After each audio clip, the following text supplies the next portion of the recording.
This is how to do a supine ball pose to release your low back. Come down to your mat or the floor, wherever you happen to be. Bend your knees and come down to your back. Then walk your knees into your chest as much as possible. You don't have to press your knees into your chest, you just have to have your feet off the ground.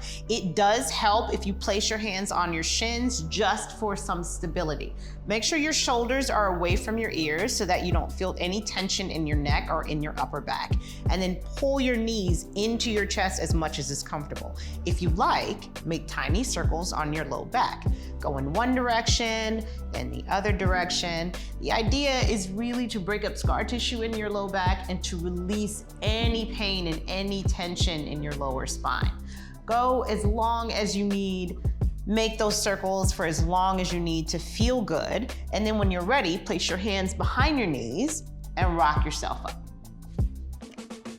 Are you looking for more product advice and wisdom from me? Or me? Or me? Hit that subscribe button or head over to thedesirecompany.com for more classes, how-tos, and reviews.